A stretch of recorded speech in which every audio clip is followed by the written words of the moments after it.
挨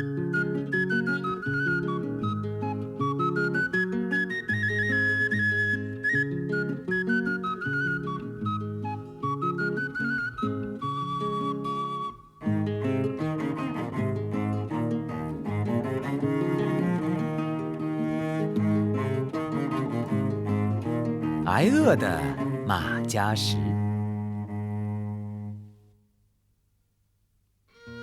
很久很久以前，在一个又遥远又荒凉的地方，住着一个穷人。有多遥远呢？天涯海角那么远。这个人叫挨饿的马加什，因为他没多少吃的。于是他决定找一个树林上吊。他看着树顶，想找一棵最合适的树。在他看的时候，恶魔走向他问：“你在干什么呢，挨饿的马加什？”“我在找乳香，为了能在地狱里放把烟赶走你们呀。”此话一出，吓了恶魔一跳。他央求马加什不要伤害他们，他可以满足他任何要求。“那你给我1袋黄金吧，要1公担重。”于是恶魔将黄金给了他，马加什开开心心的回了家。恶魔回去后，对其他恶魔说起发生的事情。其他恶魔都觉得1公担重的黄金太多了，他们想办法要拿回来。于是其中一个恶魔说：“我去找他，将黄金要回来。”说着他就去了。“我觉得这1公担黄金太多了，我们看谁最强，这黄金就归谁。跟我来摔跤吧。”“我才不跟你摔跤呢，因为你会被我摔得永远起不来。我姥爷今年188岁，住在树林里，你可以跟他去摔。”于是他们去了树林。马加什让恶魔走进洞穴去找。恶魔进去之后看到什么？原来是一只大熊。恶魔没认出那是什么。大熊在那躺着。恶魔弄醒他，要跟他摔跤。恶魔没有任何办法挣脱大熊。最后恶魔好不容易摆脱了大熊的束缚，灰溜溜的跑回了家。回家后，恶魔们又坐在了一起，商讨如何拿回那1公担黄金。跑得最快的恶魔去了马加什家，对他说：“我觉得吧，这1公担黄金给你太多了，我们来比赛，谁跑得最快，这1公担黄金就归谁。”“我才不跟你跑，我一旦跑起来就绝不会停下来，我会撞破地狱的墙和门。不过我有个名为杨奇的儿子，让他跟你跑。你跟我来，我儿子在树林里正在午觉呢。”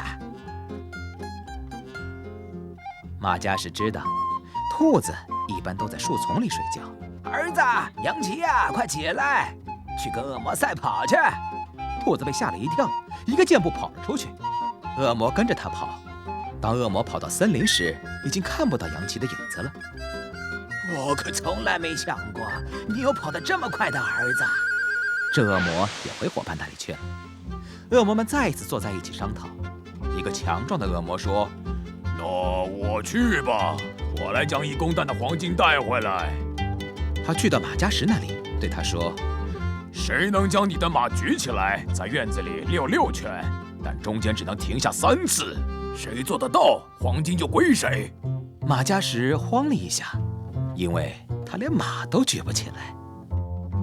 他想了想，对恶魔说：“由你先来，我再来。”恶魔举起马，抱着他在院子里走。当他走了一会儿，累得直趴在地上喘气时，马加什对他说：“你抱着他走了这几圈还停下，这都不算什么。你看，我将马夹在我双腿之间，还可以带着他连走9圈，都不用停呢。”当他走下马的时候，对恶魔说：“看到了没有？我比你强多了。我还是将马夹到双腿之间都不用停，哪像你。”这个恶魔也回了家。他们又坐在一起商讨如何能拿回黄金。又有一个恶魔毛遂自荐，说能拿回黄金。于是他去找了马加什，说：“这1公担黄金太多了，看看谁能吓到对方，这黄金就归谁。我们会让你喝滚热的墨水，我会喝。如果我们给你套上铁犁，让你耕地狱里炽热的余烬地呢？有需要的话，我也可以。如果我们把你放入铁锅，再倒热铅在你身上呢？有需要的话，我也可以。现在换我来吓你了。恶魔看着他的样子，不像是开玩笑的样子，赶紧跑了。